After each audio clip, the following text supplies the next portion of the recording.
গল্পকথন by Kallol চ্যানেলে আপনারা শুনছেন আশাপূর্ণা দেবীর লেখা বকুল কথা। আজ ৮ পর্ব। পারুলের অবকাশ গেছে বলে কি সেই আত্মমগ্নতায় ডুবে যাওয়া রোগটা তার বোনের ঘাড়ে এসে ভর করল? বকুল তো কখনো এমন শুয়ে বসে অলসভাবে স্মৃতিচারণ করে না। বকুলের এত সময়ই বা কোথায়? বকুল তো কবে থেকেই অনামিকা দেবী নামের জামাটা গায়ে দিয়ে ছুটছে আর ছুটছে। বকুলকে পাঠক সমাজ এখনো ফেলে দেয়নি। তবু বকুল জানে একদিন দেবে ফেলে। অনায়াসে ঠোঁট উল্টে বলবে, না বাবা, ওর লেখার পড়া যায় না।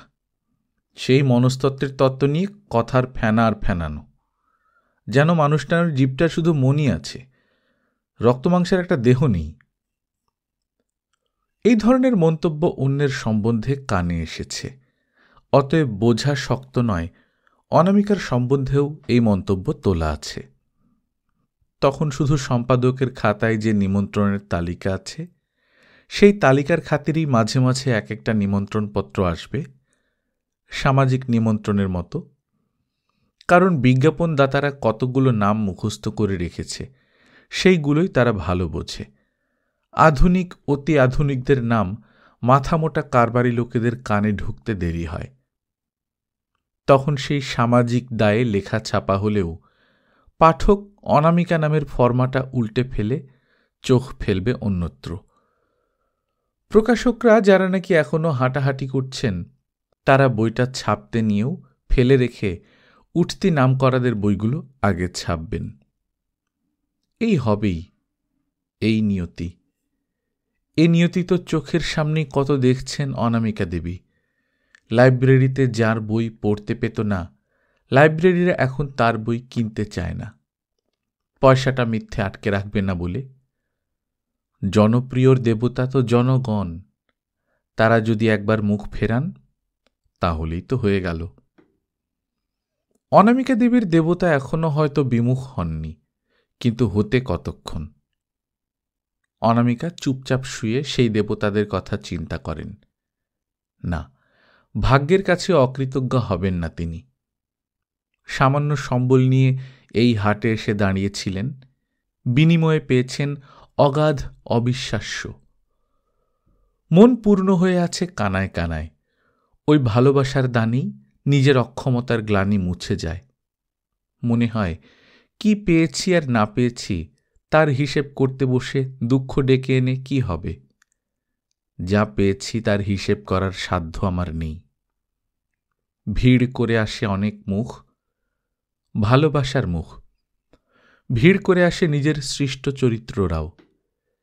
এরা আর ছায়া নয়, মায়া নয়, বঞ্চনা নয়, আস্ত এক একটা মানুষ। অনামিকা জানেন প্রকৃতপক্ষে ওরা অনামিকার সৃষ্টিও নয়। ওরা নিজেরাই নিজেদের সৃষ্টি করেছে, ওদের নিজস্ব সত্তা আছে, ওরা নিজের গতিতে চলে। অনামিকাই ওদের নিয়ন্তা, এমন ভুল ধারণা অনামিকার নেই। হয়তো অনামিকার পরিচিত জগতের কারো কারো ছায়ার মধ্যে থেকে তারা বিকশিত হয়ে ওঠে, কলম তার অনুসরণ করে চলে মাত্র। অনামিকার ভূমিকা স্রষ্টার নয়, দর্শকের। তিনি যে শুধু এই সমাজকেই দেখে চলেছেন তা নয়, তার রচিত চরিত্রদেরও দর্শক তিনি। তাই পারুলের অভিযোগে অক্ষমতা জানিয়ে চিঠি লেখেন অনামিকা। বকুল নিজে এসে ধরা না দিলে বকুলের কথা লেখা হবে না শেষদি। সে আজও পালিয়ে বেড়াচ্ছে, হারিয়ে যাচ্ছে। হয়তো কোনোদিনই তার কথা লেখা হবে না, কারণ বকুল বড় মুখচোরা, বড় কুণ্ঠিত। নিজেকে প্রকাশ করতে সে লজ্জায় মারা যায়।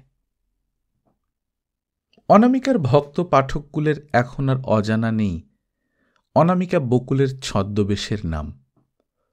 তাই তারা অনামিকার রচিত চরিত্রদের মধ্য থেকে বকুলকে খুঁজে বেড়ায়, আগ্রহে উদ্ভাসিত মুখে প্রশ্ন করে, এর মধ্যে কে বকুল? অনামিকা মৃদু হেসে বলেন, জানি না ভাই, আমিও তো সে বকুলকে খুঁজে বেড়াচ্ছি।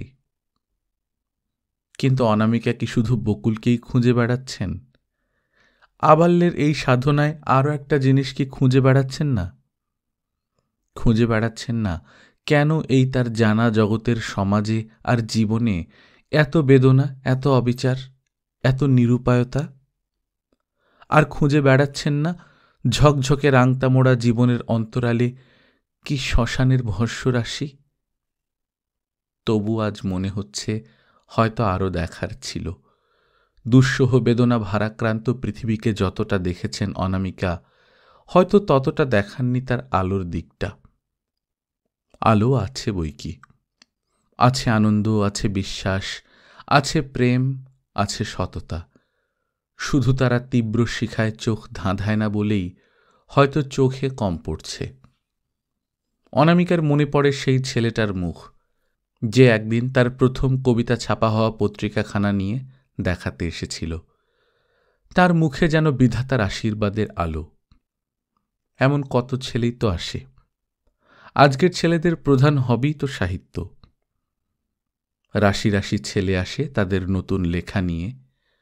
অবশ্যই শুধুই যে দেখাতে আসে তা নয়, আসে একটা অবোধ আশায়। ভাবে উনি ইচ্ছে করলেই ছাপিয়ে দিতে পারবেন। উনির ক্ষমতা সম্পর্কে বোধ নেই বলেই ভাবে, আর শেষ পর্যন্ত ওকে সহানুভূতিহীনই ভাবে। হয়তো কোথাও জায়গা না পেয়েই ওরা নিজেরা জায়গা তৈরি করে নিতে চায়। তাই রোজ রোজ পত্রিকার জন্ম হচ্ছে দেশে। দু এক সংখ্যা বেরিয়েও যদি তার সমাধি ঘটে, ঘটুক। তবু তো কয়েকটি ছেলের চিন্তার শিশুগুলি আলোর মুখ দেখতে পেল। বাংলাদেশের শিশু মৃত্যুর হার নাকি কমে গেছে। পবিত্র শিশুরা হয়তো সেই হার বজায় রাখার চেষ্টা করছে। ওই ক্ষীণকায় পত্রিকাগুলো হাতে নিয়ে ওরা যখন আসে, তখন ওদের মুখে যে আহ্লাদের আলো ফোটে, সে কি তুচ্ছ করবার?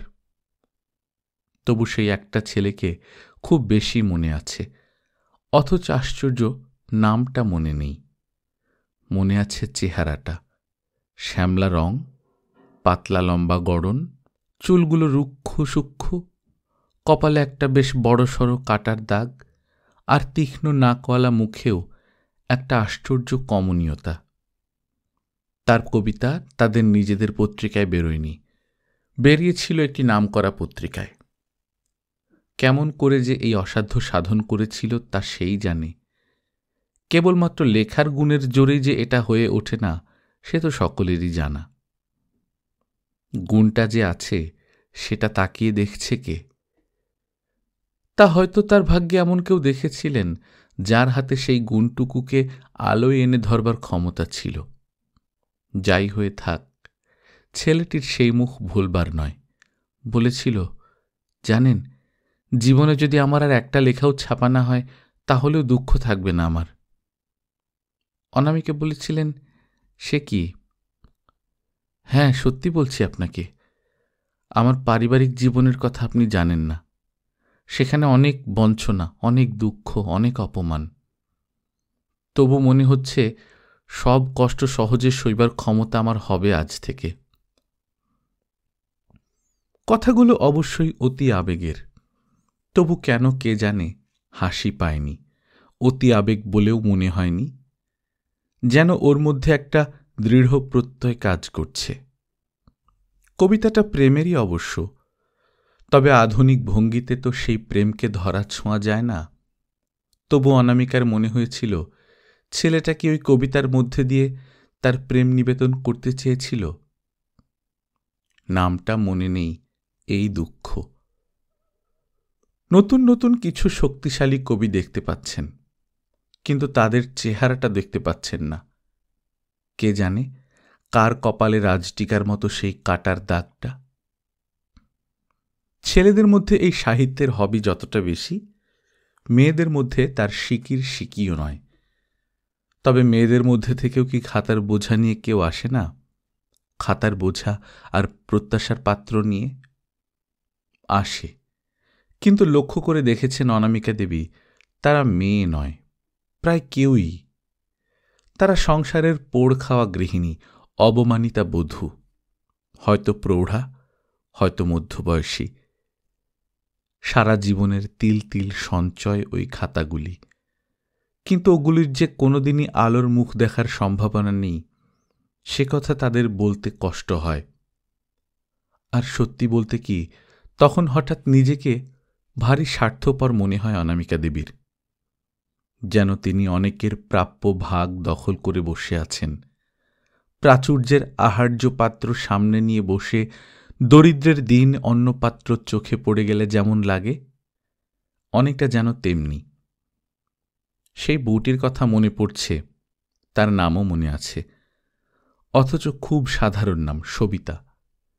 তার লেখাও অবশ্য তেমনি, বলতে গেলে কিছুই নয়, কিন্তু তার ধারণা ছিল পাঠকদের চোখের সামনে আসতে পারছে না বলেই সে লেখার জয় জয়কার হবার সুযোগ পাচ্ছে না। অতএব যেমন করেই হোক, এই মূঢ় প্রত্যাশায় বউটা বাপের বাড়ি গিয়ে লুকিয়ে গহনা বিক্রি করে একটা চটি বই ছেপে বসল। তারপর আর কি, লাঞ্ছনা গঞ্জনা ধিক্কারের শেষ নেই। তার স্বামী বলেছিল, যে মেয়ে মানুষ এতখানি দুঃসাহস করতে পারে সে পরপুরুষের সঙ্গে বেরিয়েও যেতে পারে। ফলে এই হল, বেচারি বউটা তার সারা জীবনের যত প্রাণের বস্তু সব আগুনে ফেলে দিল। আগুনে ফেলে দিল সেই 500 কপি বইও। সবিতার সেই মুখটা মনে পড়ে। এসে বলেছিল, মাসিমা, নিজে হাতে ছেলেকে চিতায় দিয়ে এলাম। অনামিকে বলেছিলেন, ছি ছি, এ কি বলছো, সন্তানের মা তুমি? ও বলেছিল, সে সন্তান তো আমার একার নয় মাসিমা, সে তার বাপের, তার বংশের, তার পরিবারের, তার সমাজের। এইটুকুই ছিল আমার একান্ত নিজের। এই সব ব্যর্থ জীবনের কতটুকুই বা প্রকাশ হয়। দিন চলে দিনের নিয়মে, ঋতুচক্র আবর্তিত হয় চিরন্তন ধারায়, জাগতিক কাজকর্মগুলোও চলে অনাহত গতিতে। সমাজ জীবনের বহু বৈচিত্র্যময় লীলা খেলার খাজনাটিও অব্যাহত ধারায় জুগিয়ে চলতে হয় সমাজবদ্ধ জীব হতভাগ্য মানুষকে। কোথায় কার কখন আসছে শ্রান্তি ক্লান্তি, আসছে বিতৃষ্ণা বিমুখতা, কে তার দিকে তাকিয়ে দেখে, কে বোঝে কে হাঁপিয়ে উঠছে, মুক্তি চাইছে? না, সে কেউ ভাবে না, বোঝে না, দেখে না। সমাজের খাজনার বড় দায়। আপনার যখন এক মেঘমেদুর সন্ধ্যায় একা বসে আপন নিভৃত জীবনের সুখ দুঃখের স্মৃতির মধ্যে তলিয়ে যেতে ইচ্ছা করছে, তখন হয়তো আপনাকে অমোঘ এক বিয়ের নিমন্ত্রণ রক্ষা করতে আলো বাজনা শব্দ আর মানুষের ভিড়ের মধ্যে গিয়ে আছড়ে পড়তে হবে। চেনা লোকের সঙ্গে দেখা হওয়ার আহ্লাদে শতমুখ হতে হবে আপনাকে। হয়তো কোনোদিন আপনার এক অকারণ খুশির মন নিয়ে জানলার ধারে বসে কবিতা পড়তে বাসনা হচ্ছে, তখন হয়তো আপনার আত্মীয় কন্যার নবজাত শিশুটির মুখ দেখতে ছুটতে হবে দূরবর্তী কোনো নার্সিংহোমে।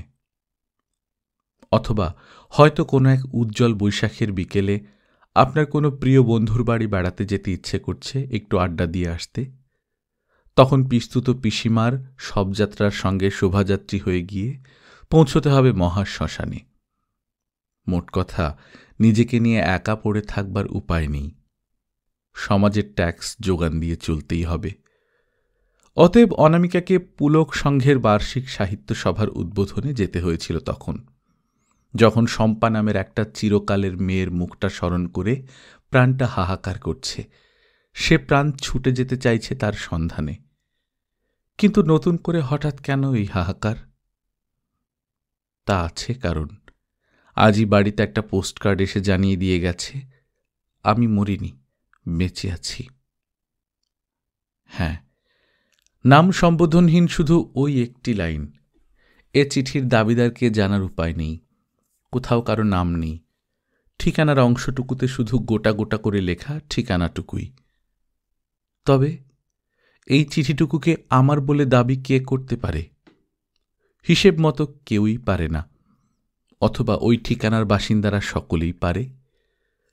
তবু অনামিকার মনে হচ্ছিল আমি দাবিদার। কিন্তু কোনখান থেকে চিঠিটা পোস্ট করা হয়েছে কিছুতেই ধরা গেল না। কালিমাবিহীন স্বাধীন সরকারের ডাক বিভাগ যথারীতি স্ট্যাম্পের উপর একটি অস্পষ্ট ছাপের ভগ্নাংশটুকু মাত্র দেগে দিয়ে কর্তব্য সমাধা করেছে। যেন ওই এক লাইন লেখাটা পাঠিয়ে যে মজা করেছে সেই দুষ্টু মেয়েটা ডাক কর্মচারীদের শিখিয়ে দিয়েছে, স্পষ্ট করে ছাপ মেরো না, আমি তাহলে ধরা পড়ে যাব। অথচ ওই কথাটুকু লিখে জানাবার ইচ্ছেটি হয়েছে এতদিনে। আমি মরিনি, আমি বেঁচে আছি। এ কার হাতের লেখা? এ কোন স্বর্গলোকের কথা? ছোড়দা ক্লান্ত গলায় বললেন, অন্য পাড়া থেকেও পোস্ট করা অসম্ভব নয়। ছোট বৌদি সেই অক্ষর কটাকে পাথরে খোদাই করার মতো মনের মধ্যে খোদাই করে ফেলেও আর একবার ঘুরিয়ে ফিরিয়ে দেখতে দেখতে বলেন, আচ্ছা বকুল, হাতের লেখাটাকে ঠিক তার বলে মনে হচ্ছে তোমার? কোনো বাজে লোকের কারসাজি বলে মনে হচ্ছে না তো? কি যে বলো বৌদি, ওর হাতে লেখা ভুল হবে? মনটা ভালো করো বৌদি, খবর যখন একটা দিয়েছে। যখন এই প্রসঙ্গ নিয়ে অনামিকার সঙ্গে তার ছোড়দা ছোট বৌদির আলোচনা চলছে, ঠিক তখনই এই পুলক সংঘের গাড়ি এলো। অমোঘ অনিবার্য এই গাড়ি, যেতে পারবো না বলার প্রশ্ন ওঠে না। অনামিকা বলে গেলেন, আচ্ছা তোমরা চেষ্টা করে দেখো। অনামিকা বেরিয়ে গেলেন। পুলক সংঘের সমস্ত পুলকের ভার বহন করতে হবে এবার। চলন্ত গাড়িতে ভাবতে ভাবতে চলেন অনামিকা। ওই খবর দেওয়াটার মধ্যে কোন মনস্তত্ত্ব কাজ করছে? ওকে খুব কষ্টে পড়েছে, তাই আর না পেরে ফিরে আসতে চাইছে? ও কি অপরাধ বোধে পীড়িত হয়ে উঠেছে এতদিনে? ওর কি হঠাৎ সবাইয়ের জন্য মন কেমন করে উঠেছে? চশমাটা খুলে মুছলেন অনামিকা।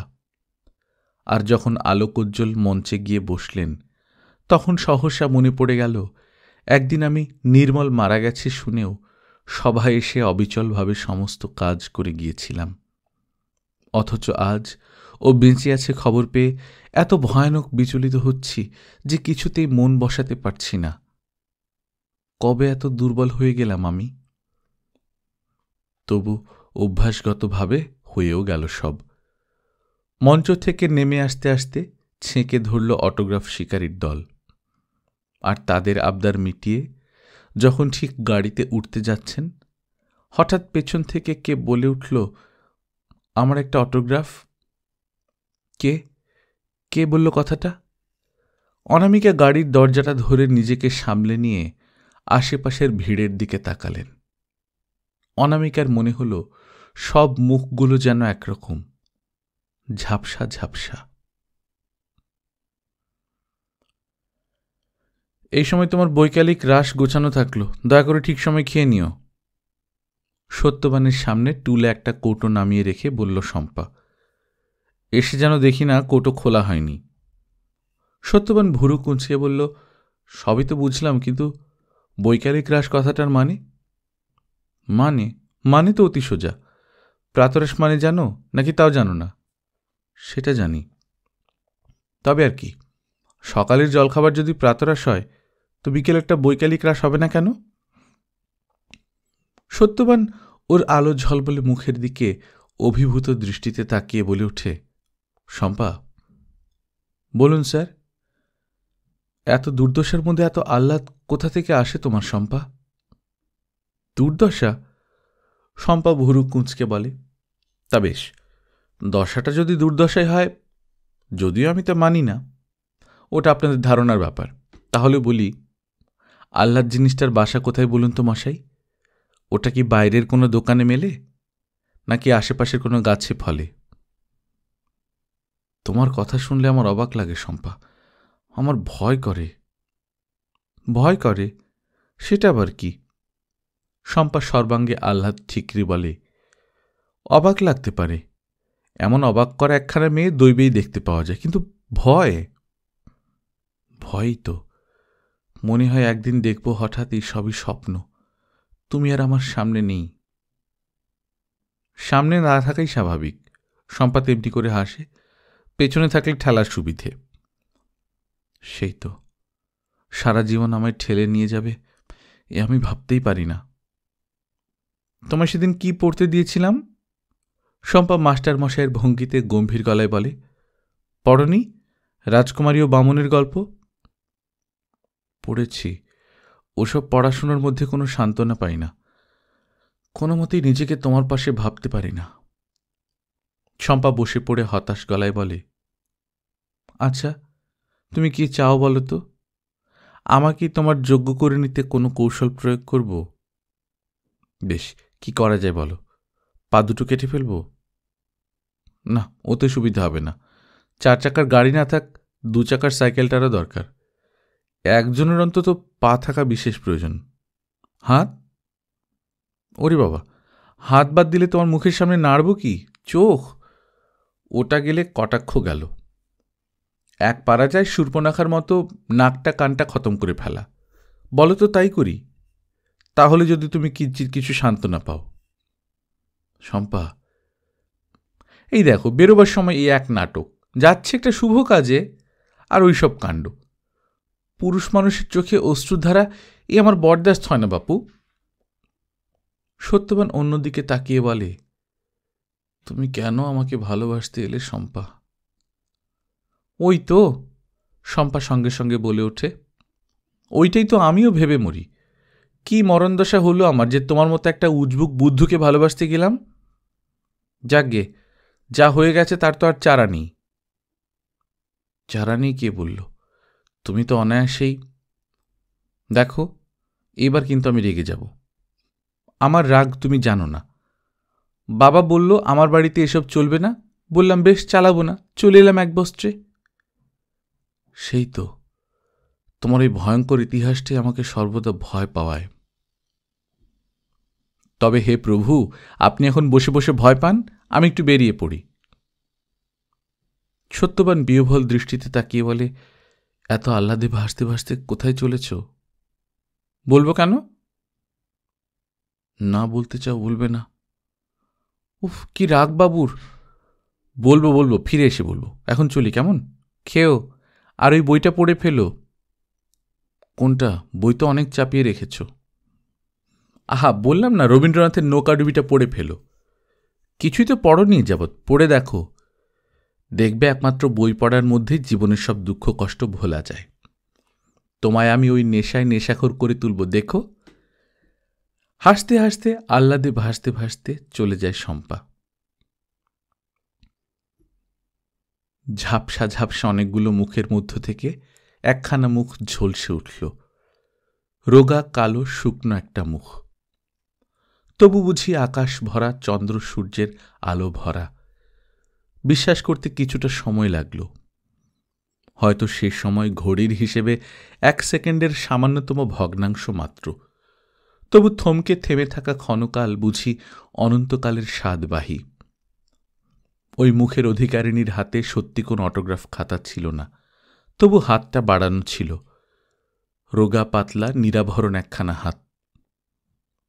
অনামিকা ওই হাতখানাকে শক্ত হাতে চেপে ধরে বললেন, উঠে আয়।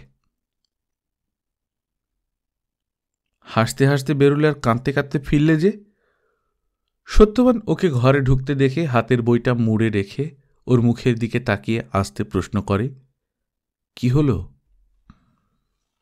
শম্পা হাতের ব্যাগটা দেওয়ালের পেরেকে ঝুলিয়ে রাখার ছুতোয় দেওয়ালমুখু হয়ে বলে ওঠে, কাঁদতে কাঁদতে?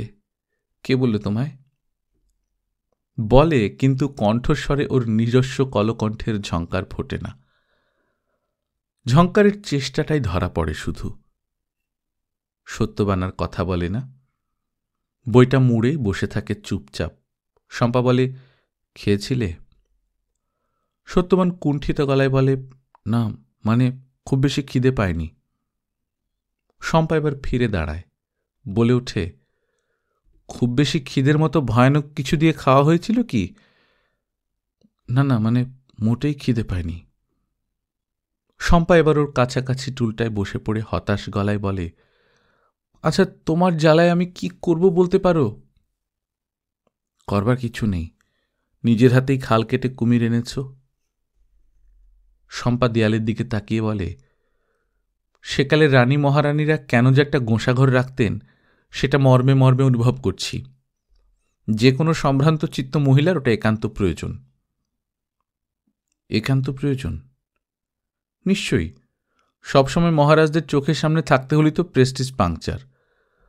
কখন যে রানীর হাসতে ইচ্ছে হয় আর কখন যে কাঁদতে ইচ্ছে হয়। সত্যবান কথার মাঝখানে বলে ওঠে, সবসময় ওই প্রেস্টিজটা আঁকড়েই থাকতে হবে, তারই বা কি মানে আছে?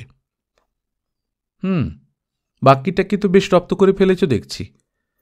তাহলে বলি, প্রেস্টিজটাই তো মানুষ, ওটা ছাড়া আর কি রইল তার? চারখানা হাত পা, চক্ষু, কর্ণ, নাসিকা, রক্ত, মাংস, হাড়, এসব তো পশু জাতিরও থাকে। ওটা তোমার তর্কের কথা। সত্যবান বলে, আমার তো মনে হয় তোমাদের ওই প্রেস্টিজ জিনিসটা পোশাকি জামা কাপড়ের মতো। তবে নিজেদের লোকের কাছে ওটা রক্ষা করার এত দায় কি? শম্পা মাথা নেড়ে বলে, নো নো, নিজের লোক কেন, সব থেকে দায় নিজের কাছেই রক্ষা করার। সত্যবান মলিনভাবে বলে, এই জন্যই তোমাকে আমার ভয় করে। মনে হয় তোমার মনের নাগাল এক জন্মে কেন 7 জন্ম ঘুরে এলেও পাব না। উহ, নিজের সম্পর্কে কি বিরাট ধারণা! যাক, এখন কি খাবারটা খাবেন মহাশয়, নাকি এটাও নাগালের বাইরের বলে মনে হচ্ছে? সত্যবান আসতে বলে, না তা হচ্ছে না, হয়ও না। তুমি যখন দয়া করে নিজে অনেকটা নেমে এসে নাগালের মধ্যে দাঁড়াও, তখন মনে হয় হয়তো এবার সব সহজ হয়ে যাচ্ছে। কিন্তু সে আর কতক্ষণ, তারপরেই তো আবার ভয়। উহ, এবার তো দেখছি তুমি আমার নাগালের বাইরে চলে যাচ্ছ। এইসব ভাবো তুমি? ভাবনা ছাড়া তো আর কোনো কাজ নেই। তার মানে এখন থেকে আমার ভাবনায় পড়তে হচ্ছে। যাক, খাওয়ার প্রশ্নটা তাহলে ধামাচাপা পড়ল। রাত তো হয়ে গেছে, একেবারে খেয়ে নিলেই হবে। বরং ততক্ষণে তোমার আজকের কি বলে অভিযান না, তার গল্প শুনি। শম্পা নিজস্ব ভঙ্গিতে ঝলসে ওঠে, অভিযান? ওরে বাস, এরপর হয়তো তুমি আমার অভিধান হয়ে দাঁড়াবে। তা অভিধানই বটে। হঠাৎ একটু থামল, চুপ করে গিয়ে দেয়ালের দিকে তাকিয়ে রইল, যেন সহসা ওর সেই অভিযানের স্মৃতির মধ্যে হারিয়ে যায়। এখন ওর মুখের পাশের দিকটা দেখা যাচ্ছে, যেন বড় বেশি চাঁচা ছোলা। চোয়ালের হাড় কি আগে দেখা যেত শম্পার? সত্যবার একটা নিঃশ্বাস ফেলে বলে, কি রোগাই হয়ে গেছ তুমি। পিসিও তাই বলছিল, কেমন যেন আচ্ছন্ন অন্যমনস্ক গলায় বলে শম্পা। আমি অবশ্য তা মানি না, কোনো কালে আমি মোটকাচ্ছিলাম না। পিসিকে তাই বললাম। তবে মার জবরদস্তিতে নিত্য খানিকটা করে দুধ, মাখন, মাছ, ডিম, মিষ্টান্ন ইত্যাদি পেটের মধ্যে চালান করতে বাধ্য হতাম, তো তার একটা এফেক্ট তো থাকবেই। পিসির কাছে গিয়েছিলে তুমি? সত্যবান একটু পরে কথাটা বলে। শম্পা তেমনি অন্যমনস্ক গলায় বলে, পিসির কাছে? হ্যাঁ, পিসির কাছে। মা বাবার সঙ্গে দেখা হলো। শম্পা সচেতন হয়। শম্পা একটু নড়ে চড়ে বসে। দূর, আমি কি ওখানে বাড়িতে গিয়েছিলাম নাকি? সকালে রুটি আনতে বেরিয়েছিলাম, হঠাৎ দেখি দোকানের পাশে একটা দেয়ালে প্ল্যাকার্ড সাঁটা, পুলক সংঘের বার্ষিক উৎসবে অভিনব আয়োজন, শ্যামা নৃত্যনাট্য, বিচিত্রানুষ্ঠান, শিল্পী অমুক তমুক, সভানেত্রী দেশবরেণ্য সাহিত্যিকা শ্রীযুক্তা অনামিকা দেবী। ঠিকানাটা দেখে স্রেফ হাত পা হিম। বুঝতে পারছো কেন? একেবারে দৌড়ের কাছে। কিছুক্ষণ কিংকর্তব্য বিমূঢ় হয়ে থেকে কর্তব্য স্থির করে ফেললাম। তখন অবশ্য বলিনি তোমায়, ভাবলাম কি জানি বাবা, সভানেত্রীর কাজ পর্যন্ত পৌঁছতে পারি কি না, বলে খেলো হব। তা বুদ্ধির জোরে শেষ অবধি পৌঁছলাম। একেবারে সভা অন্তে গাড়িতে ওঠার সময় দেখি অটোগ্রাফ শিকারীরা ছেঁকে ধরেছে। আমিও হাত বাড়িয়ে বললাম, আমায় একটা অটোগ্রাফ। খাতা ফাতা অবশ্য ছিল না। ওই আর কি। দেখলাম পিসি বিভ্রান্তের মতো চারদিকে তাকাচ্ছে। তারপর না খপ করে আমার হাতটা চেপে ধরে বলল, উঠে আয়। কোথায় উঠে আয়? কোথায় উঠে আয়? এই দেখো। কোথায় আবার? গাড়িতে। তারপর? তারপর আর কি, বাধ্য মেয়ের মতো উঠে পড়লাম। পুলক সংঘের একটা ছোঁড়া বোধহয় গাড়িতে, অত গেরাজ্জি করলাম না। করবই বা কি, তখন তো পিসি ভাইজি দুজনেই বাকশক্তি রহিত। একটু পরে পিসি বলল, তোকে কি করব, ঠাস ঠাস করে গালে চড় মারব না চুলের মুঠি ধরে মাথা ঠুকে দেব? আমি বললাম, এই কি দেশবরেণ্য সাহিত্যিকের ভাবের অভিব্যক্তি? পিসি বলল, হ্যাঁ। তারপর অনেকক্ষণ পরে আমি বলে উঠলাম, আমি কিন্তু আমার আস্তানা থেকে অনেক দূরে চলে যাচ্ছি। অতঃপর নাটকের দুই নায়িকার মধ্যে এই মতো কথোপকথন হল। কোথায় তোর আস্তানা? পুলক সংঘের কাছাকাছি, অনেকটা চলে এসেছি। এখন কে ছাড়ছে তোকে? ধরে ফেলার কথা তো ওঠে না বাপু, নিজেই ধরা দিয়েছি। অশেষ দয়া তোমার, এখন বাড়ি চলো। আজ থাক পিসি। কেন আজ থাক কেন? তোর মা বাপের অবস্থাটা ভেবে দেখিস কোনোদিন? ওনারা তো ডাঁটুস। সেই নাট তুই রাখতে দিয়েছিস? লক্ষ্মী ছাড়া হতভাগা মেয়ে। হরিব্বাস, তুমি যে অনেক নতুন নতুন ভাষা শিখে ফেলেছ দেখছি ইতিমধ্যে। তুমি অনেককে অনেক কিছু শিখিয়েছ, পাঁচি নিষ্ঠুর মেয়ে। তুমি বুঝি এই গালমন্দগুলো শোনাবার জন্য ট্রেনে গাড়িতে তুললে? তাছাড়া আবার কি, এ তো কিছুই নয়, আরও অগাধ আছে। এতদিন ধরে কি আর জমানো সম্ভব ছিল তোর জন্যে? তাহলে যা যা আছে তাড়াতাড়ি শেষ করে নাও। অর্থাৎ তুনে যত বান জমা করে রেখেছ সব মেরে তুন খালি করে ফেলো। আমাকে আরও বেশি দূর পর্যন্ত টেনে নিয়ে গেলে ফিরতে বড় ভুগতে হবে পিসি। তখন আর তোমার পুলক সংঘ বিপুল পুলকে আমাকে আমার মাঠকোঠায় পৌঁছতে যাবে না। মাঠকোঠা? মাঠকোঠায় থাকিস তুই? পিসি যেন আছাড় খেল। দেখে হেসে বাঁচি না, বললাম, তবে কি আশা করেছিলে, দালান কোঠা? না, তোমার সম্পর্কে আশা টাশা আর কেউ কিছু করে না, কিন্তু ইতিহাসটা কি? ইতিহাস বিশদে বলতে গেলে 7 দিনে 7 রাতেও ফুরবে না। সংক্ষিপ্ত ভাষণে হচ্ছে সে হতভাগা ছোঁড়াটা, যাকে জাম্বুবান বলে জানতে। তার একজন প্রাণের বন্ধু পার্টি বিরোধে ক্রুদ্ধ হয়ে তার প্রতি বোমা নিক্ষেপ করে ইহকালের মতো পদগৌরব শেষ করে দেওয়ায়। তার মানে অতি সোজা, হাসপাতাল থেকে যখন বেরোলো চিরকালের চেনা পা দুটো নেই। শম্পা, আহা হা, অমন আর্তনাদ করে উঠো না, রাস্তার লোকে কি ভাববে। আচ্ছা, আরও সংক্ষেপে সারি। প্রাণের বন্ধু ছাড়াও আলটুবাল্টু কিছু বন্ধু ছিল তার। তাদের সাহায্যে দিব্যি সমুদ্র পার হয়ে কুলে উঠেছি। কুলে উঠেছি মানে? তোর কথা কিছু বুঝতে পারছি না শম্পা, পরিষ্কার করে বল। পিসি, আর বলতে গেলে তোমার ভাইয়ের বাড়ির মধ্যে গিয়ে ঢুকে পড়তে হবে আমায়। নামিয়ে দাও, বাসে করে চলে যাই। বাড়ি যাবি না? আজ থাক না। পিসি হঠাৎ একটু চুপ করে থেকে আসতে বলল, সেই ভালো, তুই নিজেই যাস। তারপর ওই পুলক সংঘকে বলল, কথায় কথায় অনেকটা চলে এসেছি, একে তোমাদের পাড়াতেই পৌঁছতে হবে। গাড়ির ব্যাপারে অনেক বারণ করলাম, শুনল না, বলল, হাত ছাড়িয়ে রাস্তায় ঝাঁপ দিতে পারিস তো দে। ছেলেটা আর কি করবে, এখানে গলির মুখে ছেড়ে দিয়ে চলে গেল। অবশ্যই পিসি ট্যাক্সি ভাড়াটা দিয়েছিল। এই বস্তির ধারে দিয়ে গেল। উপায় কি, বাসাটা না দেখে প্রাণ ধরে চলে যেতে পারে কখনো। এখন ভাবছি কাজটা ভালো করলাম না মন্দ করলাম। কোন কাজ? এই যে হঠাৎ ধরা দেওয়া। কি জানো, হঠাৎ কিরকম যে একটা লোভ হলো। ঠিক এই কথাই ভাবছিল তখন বকুল নামের একটা মানুষ। কাজটা ভালো করলাম না মন্দ করলাম। যদি শম্পার মা বাপ জেনে ফেলে শম্পার সঙ্গে আমার দেখা হয়েছিল অথচ আমি তাদের বলিনি, কি বলবেন তারা আমায়? কিন্তু আমি কেমন করে বলবো, ওগো তোমাদের মেয়ে নিজে যেচে এসে আমার সঙ্গে দেখা করে আবার পালিয়ে গেছে, তোমাদের কাছে আসতে চায়নি। ঘুম হয় না সারা রাত। ডায়েরি লেখা পারুলের আবাল্যের অভ্যেস। ওই অভ্যাসের জন্যে অমলবাবু নামের ভদ্রলোকটি ক্ষেপে যেতেন। তার ধারণা ছিল স্বামীকেও দেখতে দেয়া হবে না এমন কিছু লেখা স্ত্রীর পক্ষে অত্যন্ত গর্হিত। কিন্তু পারুল এমন অদ্ভুত আশ্চর্যভাবে ধিক্কার দিয়েছিল যে জোর করে চেয়ে নিয়ে পড়া সম্ভব হতো না। অমলবাবু বলেছিলেন, কি লেখা হয় ওতে যে মাঝরাত্রিরে উঠে লিখতে ইচ্ছে করে? ওটা তো তোমার পদ্যর খাতা নয়। পারুল হেসে গড়িয়ে পড়েছিল, হোমা, তুমি আমার পদ্যর খাতাটা চিনে রেখেছ? আমার সম্পর্কে তোমার এত লক্ষ্য? লক্ষ্যের কিছু অভাব দেখেছ বলেছিলেন অমলবাবু। পারুল হাসি থামিয়ে বলেছিল, তা বটে, লক্ষ্যের অভাব না, বরং একটু অভাব থাকলে মন্দ হতো না। অমলবাবু গম্ভীর হয়ে গিয়ে বলেছিলেন, তা এই খাতাটা কিসের?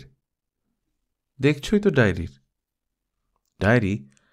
গেরস্ত ঘরের মেয়ে ছেলে ডায়েরি লিখবার কি আছে?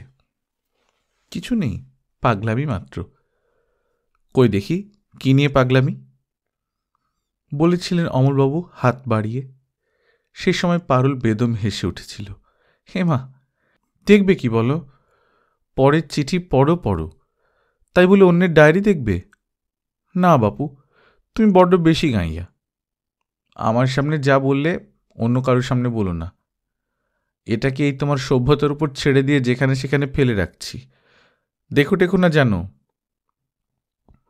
এমন গোপন জিনিস যে স্বামীকেও দেখানো চলে না। দেখানো কেন চলবে না? পারুল কৌতুকের চোখ নাচিয়ে বলেছিল, আমি তোমায় ভয় করি নাকি? তাই তুমি পাচ্ছে আমার গোপন কথা জেনে ফেলো বলে ভয় পাবো? অপরের ডায়েরি দেখাটাই অসভ্যতা। সভ্য সমাজের কতগুলো আইন আছে, মানো তো? মানি না, এই কথা বলতে পারেননি অমলবাবু। তাই বেজার মুখে বলেছিলেন, ওসব হচ্ছে বিলিতি আনা কথা, বাঙালি বাড়িতে আবার এইসব। পারুল সঙ্গে সঙ্গে মুখটা খুব অমায়িক করে বলেছিল, ওমা তাই তো, বাঙালিদের যে সভ্যতা ভব্যতার ধার ধারতে হয় না তা তো মনে ছিল না। তবে তো দেখছি খাতাটাকে গভীর গোপনে লুকিয়ে রাখতে হবে। বলেছিল, কিন্তু তা রাখেনি, ভাড়ার ঘরের তাকে ফেলে রেখেছিল।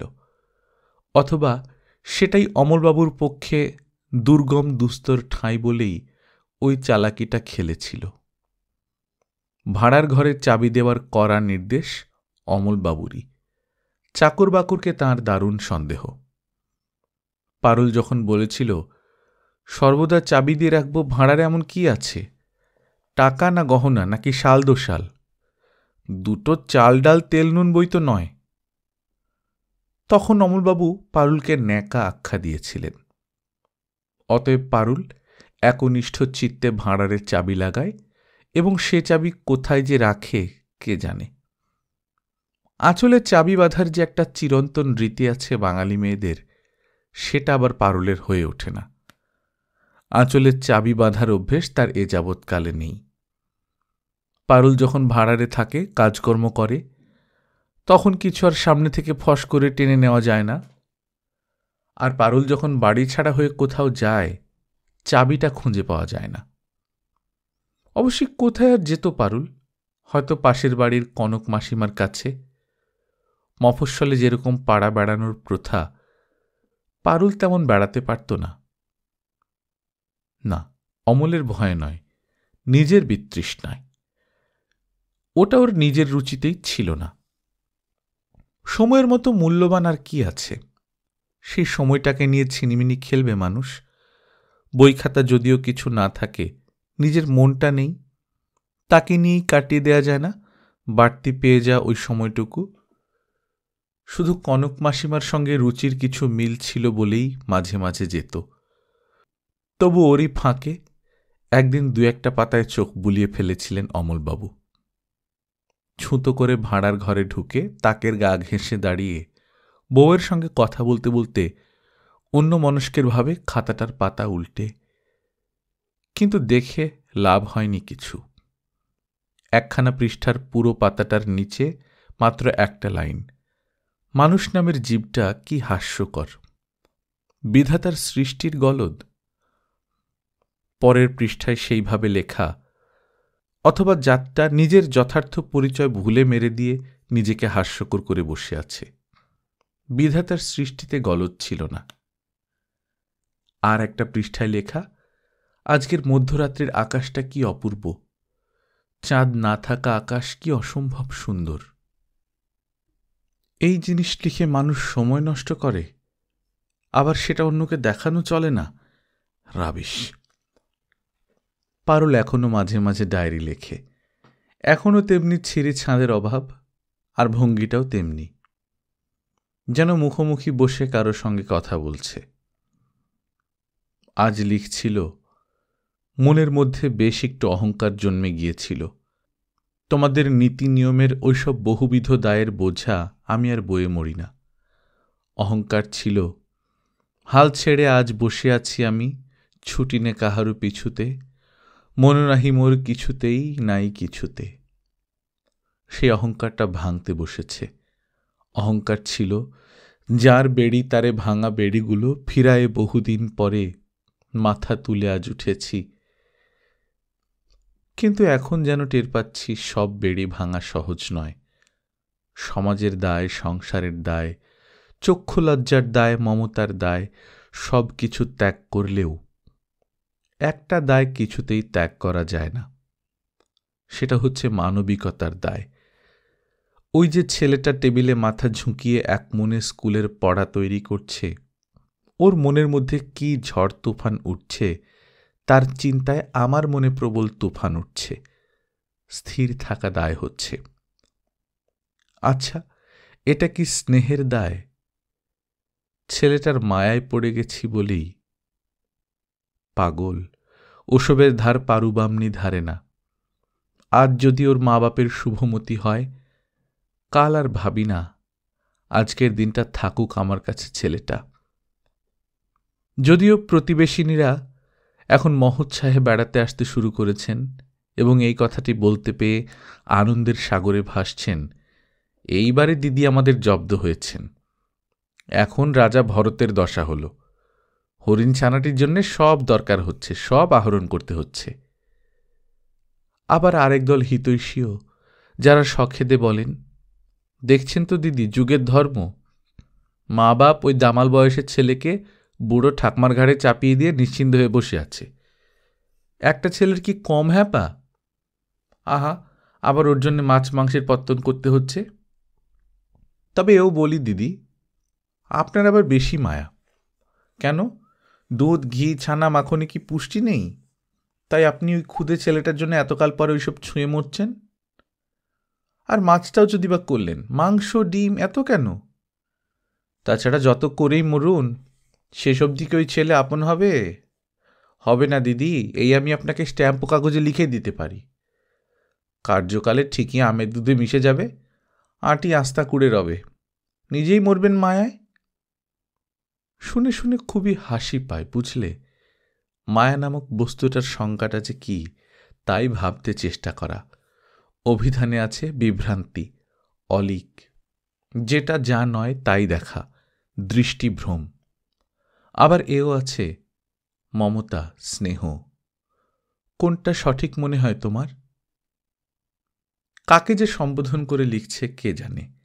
লিখছিল, হঠাৎ নাতিটা পড়তে পড়তে উঠে এলো, বিনা ভূমিকায় বলল, বাবাকে লিখে দাও আমাকে বোর্ডিংয়ে ভর্তি করে দিতে। পারুল প্রায় চমকে উঠল, তবু সামলে নিয়ে বলল, কেন হে মহারাজ, হঠাৎ এই আদেশ কেন? এখানে আমার ভালো লাগছে না। সে তো না লাগাই স্বাভাবিক, কিন্তু বোর্ডিংয়ে গেলেই ভালো লাগবে মনে হয়। লাগাতে চেষ্টা করব।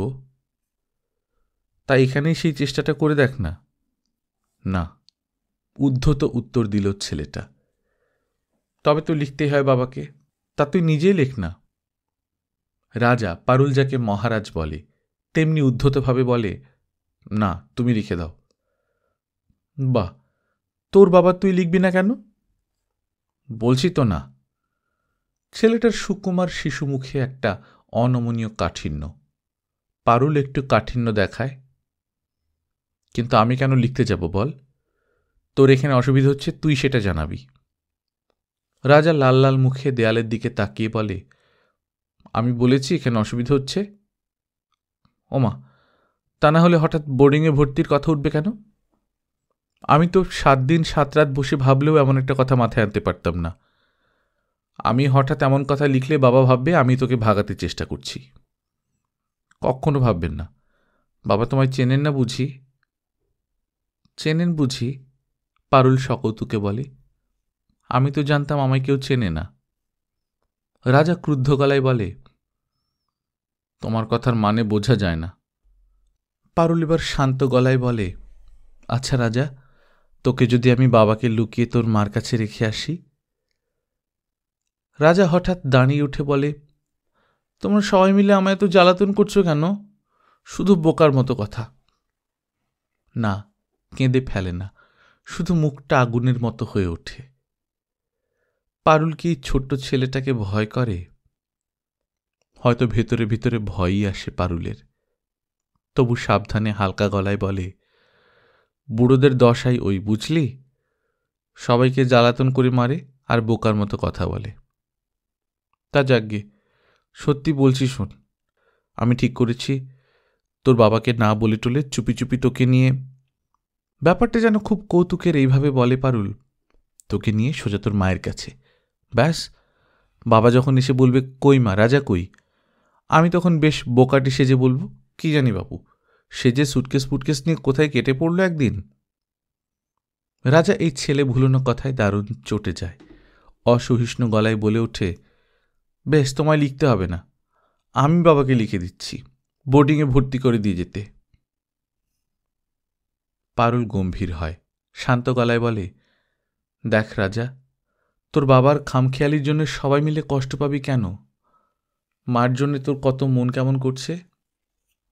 কথার মাঝখানে রাজা বলে ওঠে, ছাই করছে। করছে রে, করছে। আচ্ছা বেশ, না হয় নয়, কিন্তু বন্টি তো তোকে দেখতে না পেয়ে, তোমরা আমায় একটু শান্তি দেবে বলে ঘর ছেড়ে চলে যায় রাজা। পারুল চুপ করে বসে থাকে সেই দিকে তাকিয়ে। আর ডাকাডাকি করে না ওকে, সাহস হয় না। একটু পরে নিজেই ফিরে আসে ছেলেটা। এক টুকরো কাগজে কলাইন লিখে পারুলের সামনে ফেলে দিয়ে বলে, এই নাও, তোমার চিঠির সঙ্গে পাঠিয়ে দিও। পারুল অবাক হয়ে তাকিয়ে থাকে সেই লাইন দুটোর ওপর। আমায় বোর্ডিংয়ে ভর্তি করে দেবে, তোমার যা খরচ হবে আমি বড় হয়ে শোধ করে দেব। সেই রাত্রে পারুল তার সেই ছিঁড়ি ছাঁদহীন খাতাটায় লিখে রাখে, একটা খামখেয়ালি পুরুষ পরিণাম চিন্তাহীন একটা খেয়ালের বশে একটা মেয়ের স্বামী, সংসার, সন্তান সব কেড়ে নিয়েছে। ভেবেছিলাম অন্তত সন্তানটাকে ফেরত দেব তাকে, দেখছি আর উপায় নেই, আর ফেরত দেওয়া যাবে না। হ্যাঁ, পুরুষটাকেই দোষ দিল পারুল, নিজের ছেলে হলেও। হয়তো পুরুষকেই বিচক্ষণ হতে হবে এই সহজাত ধারণায়। মায়ের চিঠি চিরদিনই গভীর ভালোবাসার বস্তু। যেদিন আসত সেদিন যেন শোভনের চোখে মুখে আহ্লাদের আলো জ্বলত। আর ছোট্ট একটু চিঠি পড়তেই কতখানি যে সময় লাগত, পারুল হয়তো জানত না এমন ঘটনা ঘটে। রেখা এই নিয়ে ঠাট্টা করতে ছাড়ত না, বলতো, পড়ে পড়ে তো মুখস্থ হয়ে গেল, আর কতবার পড়বে? শোভন অপ্রতিভভাবে বলতো, না, একটা জায়গায় ঠিক পড়া যাচ্ছে না, অক্ষরটা কেমন জড়িয়ে গেছে। রেখা চোস্ত গলায় বলতো, অক্ষর জড়িয়ে যাবার কোনো প্রশ্নই নেই, তোমার মার হাতের লেখা তো ছাপার অক্ষরের মতো। শোভন যে কেন অপ্রতিভ হতো তা শোভনই জানে। শোভন তো অনায়াসেই বলতে পারত, তোমার মার চিঠিও তো তুমি কমবার পড়ো না। কিন্তু ওই সহজ কাজটা পেরে উঠত না শোভন, তাড়াতাড়ি চিঠিটা তুলে রেখে দিত। অথচ পেরে উঠলে হয়তো জীবন এমন জটিলতার পথে গিয়ে পৌঁছত না। যতই তুমি ভদ্র হও, মার্জিত হও, মাঝে মাঝে প্রতিবাদে মুখর হওয়ারও দরকার আছে। অপ্রতিবাদ অন্যায় দুঃসাহসের জন্মদাতা। এখন রেখা এখানে নেই, মায়ের চিঠি 100 বার পড়লেও কেউ ব্যঙ্গ হাসি হেসে উঠবে না। তবু একবার মাত্র পড়েই চিঠিখানা টেবিলে ফেলে রেখে পাথরের মতো বসে আছে কেন শোভন? মা তো তীব্র কোনো তিরস্কার করেনি চিঠির মাধ্যমে, কোনো ধিক্কার বাক্যও পাঠায়নি। তবু ওই চিঠিটা জ্বলন্ত আগুনের মতো লাগছে কেন তার? শুধু ওই চিঠিটার জন্যে? নাকি তার সঙ্গে ওই এক টুকরো কাগজের এক লাইন লেখাটুকুই অগ্নিবাহী? রাজাকে ভাবতে চেষ্টা করছে শোভন। ওই লেখাটার সঙ্গে মেলাতে পারছে না কিছুতেই। শোভন এখন রাজার জন্য যা করবে, রাজা বড় হয়ে তার পাই পয়সাটি পর্যন্ত শোধ করে দেবে, এখন থেকে বাপকে সেই প্রতিশ্রুতি দিয়ে রাখল রাজা। অনেকবার ভাবতে চেষ্টা করল এটা কোনো ব্যাপারই নয়, একেবারেই ছেলে মানুষের ছেলে মানুষই। ওখানে যে থাকতে ভালো লাগছে না এটা হয়তো ঠিক, অথচ এখানে আসার উপায় দেখতে পাচ্ছি না, তাই বোর্ডিংয়ের কথা মাথায় এসেছে। আর ওই প্রতিশ্রুতিটা স্রেফ প্রস্তাবটাকে জোরালো করবার জন্যে। পাছে বাবা বলে বসে, ও বাবা বোর্ডিং, সে তো দেদার খরচের ব্যাপার, যাতা জায়গায় তো দিতে পারবো না। তাই আগে থেকেই সে পথ বন্ধ করে দেবার চালাকিটি খেলেছে। কিন্তু চেষ্টা করে ভাবা ভাবনাটাকে কি বিশ্বাসের ভূমিতে প্রতিষ্ঠিত করা যায়, না তার থেকে নিশ্চিন্ততার ফল মেলে? ভাবনাটা ঝাপসা হয়ে যাচ্ছে, আর একটা অজানা ভয় যেন গ্রাস করতে আসছে শোভনকে। হ্যাঁ, ভয়, ভয়ই। চাঁদের টুকরোর মতো এক টুকরো ছেলে রাজার হাতের এক টুকরো লেখা যেন শোভনের সর্বনাশের ইশারা বহন করে এনেছে। অনেকক্ষণ পাথরের মতো বসে থেকে মায়ের চিঠিখানা আবার তুলে নিল শোভন, নিয়ে পড়তে লাগল। শোভন, ছেলেটার যন্ত্রণা আর চোখে দেখতে পারছিলাম না, তাই মাথায় একটু দুষ্টু বুদ্ধি জেগেছিল। ভেবেছিলাম আমার কপালে যা থাকে থাক, পরে তুই আমায় জেলেই দিস আর ফাঁসিই দিস, মার কাছ থেকে কেড়ে আনা ছেলেটাকে চুপি চুপি আবার তার মার কাছেই ফেরত দিয়ে আসি। তুই তার স্বামী কেড়ে নিয়েছিস, সংসার কেড়ে নিয়েছিস, সামাজিক প্রতিষ্ঠা পরিচয় কেড়ে নিয়েছিস, আবার সন্তানটাকেও কেড়ে নিলি ভেবে বুকে বড় বাজছিল। কিন্তু দেখলাম দুষ্ট বুদ্ধিটা মাঠে মারা গেল। আর উপায় নেই, ফেরত দেওয়া যাবে না। তা বলে ভাবিস না জিনিসটা তোরই রয়ে গেল। না, সে আশা করিস না শোভন। ওর জগতে আর মাও নেই, বাপও নেই। একটা নির্দোষ নিশ্চিন্ত শিশুকে শুধু তোদের দুর্মতির খেয়ালে একসঙ্গে পিতৃমাতৃহীন করে ছেড়েছিস। ওই কচি বাচ্চাটাকে এখন সেই ভয়ঙ্কর শূন্যতার আর ভয়ঙ্কর ভারী একটা পাথরের ভার নিয়ে ভারসাম্য বজায় রাখতে রাখতে চলতে হবে। ভগবানের হাতের মার তবু সহ্য হয়, মানুষের মারটা অসহ্য। কিংবা হয়তো সবটাই ভগবানের হাত থেকে আসে, মানুষ নিমিত্তটার ভাগী হয় মাত্র। যাজ্ঞে বাহুল্য কথা, ছেলেটাকে তুই দেখে শুনে একটা বোর্ডিংয়েই ভর্তি করে দে। জবরদস্তি করে তোর ইচ্ছেটা ওর উপর চাপাতে চেষ্টা করিস না, শেষ রক্ষা হবে না। এখন কি মনে হচ্ছে জানিস, তোর সেই পরলোকগত পিতৃদেব অমলবাবুর সঙ্গে তোর আসলে কোনোই তফাৎ নেই। তিনিও লোক হিসেবে কিছু খারাপ ছিলেন না, ভদ্র, মার্জিত, সৎ। শুধু ভদ্রলোক তার স্ত্রীপুত্রকে নিজের তৈরি নকশার ছাঁচে ঢালাই করতে চেয়েছিলেন। তারা যে আসলে মাল মশলা নয়, রক্তমাংসের মানুষ, এটা খেয়াল করেননি। তুইও করলি না, করছিস না। এখন আর তোর মনে আছে কিনা জানি না, কিন্তু আমার ওই স্মৃতিশক্তি জিনিসটা একটু বেয়াড়া রকমের বেশি, তাই সব মনে থাকে, মনে পড়ে। তাই মনে পড়ছে, রেখা যখন তোর কাছে এলো তখন রেখা গঙ্গামাটি দিয়ে শিব গড়ে পুজো করত। ওর বাপের বাড়িতে ওসবের চল ছিল। ওর ওই শিব পুজো নিয়ে তুই এমন হাসি ঠাট্টা শুরু করলি যে বেচারি লজ্জা টজ্জা পেয়ে বন্ধ করে দিল।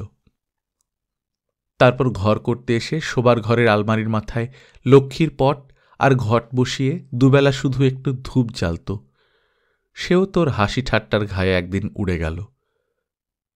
সত্যি কথা বলতে বাধা নেই, আমিও এইসব দেখে হেসেছি, কিন্তু সেটা মনে মনে। তুই মুখের ওপর হাসলি, তারপর কলসির মধ্যে থেকে দৈত্য বেরোল। তোর যত পদোন্নতি হতে থাকলো ও তত মডার্ন হতে থাকলো। ক্রমশ গুরুমারা বিদ্যেয় পিএইচডি হয়ে গেল তোর বউ। তুই ওর নাগাল পেলি না আর। ওর এখনকার যা রূপ সে তোরই সৃষ্টি। এখন তুই হঠাৎ ভারতীয় ভাবধারায় ভিজতে বসলি, সনাতনী হলি, আর সমুদ্রে গিয়ে পড়া নদীকে ফের পাহাড়ের গুহায় এনে ফেলবার বায়না ধরলি। যা হয় না তা হওয়াবার চেষ্টা করলে এমনই হয় শোভন। কাঁচা মাটিকে ছাঁচে ফেলে পুড়িয়ে শক্ত করার পর কি আর তাকে নতুন ছাঁচে ঢালা যায়? যায় না। শুধু তুই যা করেছিস তাই করা যায়, ভাঙা যায়। কেউ ভেতরে ভাঙে, কেউ বাইরে ভাঙে। আশীর্বাদ নিস, মা। শোভন তার সুন্দর কোয়ার্টার্সের বিরাট লনে বসেছিল, বাগানে পেতে বসার উপযুক্ত সুন্দর শৌখিন আসনে। শোভনের পরনে দামি টেরলিন ট্রাউজার, হালকা ফাইন নাইলনের বুশশার্ট, পায়ের চটিটাতে পর্যন্ত আভিজাত্যের ছাপ। শোভনের ওই কোয়ার্টার্সের মধ্যে ঢুকে গেলেও দেখা যাবে আগাগোড়াই সুন্দর, শৌখিন আর সুরুচিমণ্ডিত। ঐশ্বর্যের সঙ্গে রুচির পরিচয়ও বহন করছে শোভনের সংসার। শোভনের সংসার সেটা কি? সে কি ওই বাড়িটা, ওই খাট, আলমারি, sofa, divan, fridge, cooking range, dinner set, dining table? সংসার মানে বুককেসের উপর সাজানো পিতলের বুদ্ধ মূর্তি, নিত্য যাকে ব্রাশ ঘষে ঘষে চকচকে রাখা হয়, দেয়ালে টাঙানো নেপালি ঢাল, বারান্দায় ঝোলানো অর্কিড, জানলায় বসানো ক্যাকটাসের বৈচিত্র্য। তাহলে অবশ্যই বলতে হয় শোভনের সংসার যথাযথই বজায় আছে, কারণ শোভনের সংসারে একাধিক সুদক্ষ ভৃত্য আছে, যাদের দক্ষতার শিক্ষা দিয়ে গেছে একদার সুদক্ষ গৃহিণী। শোভন যদি এখন পূর্ব অভ্যাসে একটা পার্টি দেয়, তাহলে সুব্যবস্থায় এতটুকু চিড় খাবে না। তৎসত্ত্বেও যদি অতিথিরা মনে মনে ভাবে শ্মশানের ভূমিতে নেমন্তন্ন খেতে এলাম কেন আমরা, তাহলে বলার কিছু নেই। বসে থাকতে থাকতে একসময় বয় এসে প্রশ্ন করল, সাহেবের চাটা এখানেই আনা হবে কিনা। কর্মস্থল থেকে ফিরে শোভন যে বেশ পরিবর্তন করেনি, এসেই লেটার বক্সের চাবি খুলেছে, সেটা সে দেখেছে। ওদের মহলে সাহেব এবং মেম সাহেবকে নিয়ে যেসব আলোচনা হয়, ভাগ্যিস সাহেবের কর্ণগোচর হয় না। শোভন বলল, না, ভেতরে যাচ্ছি। তারপর একসময় ভেতরে এলো। শোভনের কাছে একটা ফুলের মতো মেয়ে আর দেবদূতের মতো ছেলে ছুটে এলো না। বাপি, আজ তোমার এত দেরি হলো কেন বলে অনুযোগ করল না। শুধু যেন সমস্ত পরিবেশটাই মৌন গম্ভীর একটা অভিযোগের মূর্তিতে তাকিয়ে বসে আছে। আজ বাতাসও কি অসহযোগিতা করছে?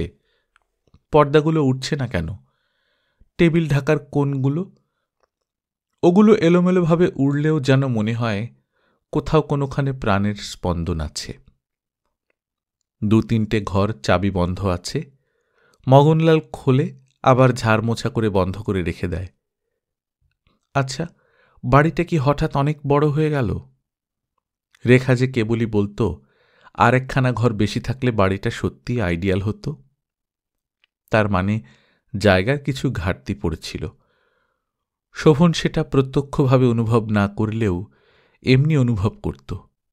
সত্যি সবটাই ভরা ভর্তি। 2-1টা মাত্র মানুষের উপস্থিতি অনুপস্থিতিতে এত বিরাট পার্থক্য ঘটে।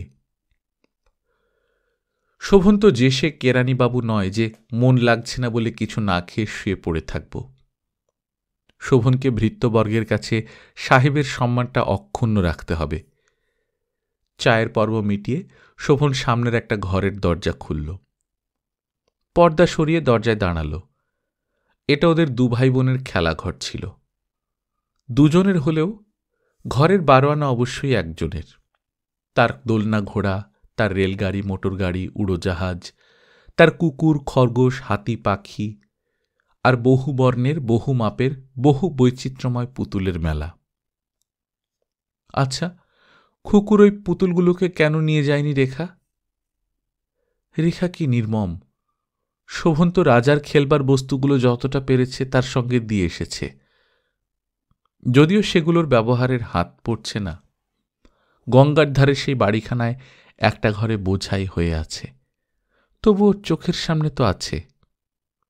আর ওই পুতুলগুলো, ওদের আবার চোখ রয়েছে, বড় বড় বিস্ফারিত সব চোখ। ওই চোখগুলো মেলে ওরা শোভনের চোখের সামনে দাঁড়িয়ে থাকে। পুতুলের চোখে কি দৃষ্টি থাকে? সে দৃষ্টিতে ব্যঞ্জনা থাকে, ভর্ৎসনা থাকে, তীব্র, করুণ। শোভনের মনে হলো রয়েছে।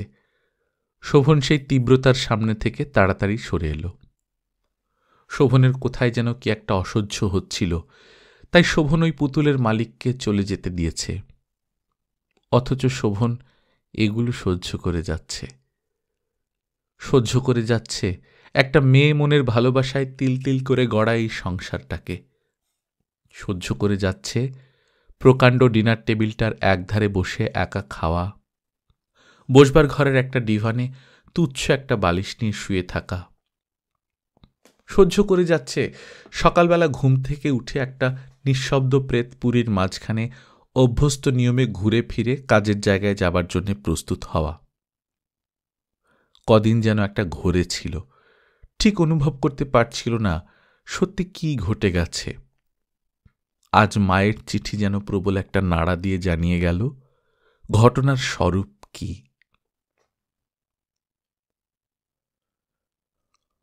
গল্পকথন বাই কল্লোল চ্যানেলে আপনারা শুনছেন আশাপূর্ণা দেবীর লেখা বকুল কথা। আজ অষ্টাদশ পর্ব। আমরা নিয়মিত গল্প পাঠ করে শোনাচ্ছি। আপনারা যারা প্রথমবারের মতো শুনছেন কাইন্ডলি সাবস্ক্রাইব করে নেবেন। গল্প পাঠ ভালো লাগলে বন্ধুদের সঙ্গে শেয়ার করবেন। নিজে ভালো থাকবেন, আশেপাশের লোকজনকে ভালো রাখবেন। টাটা।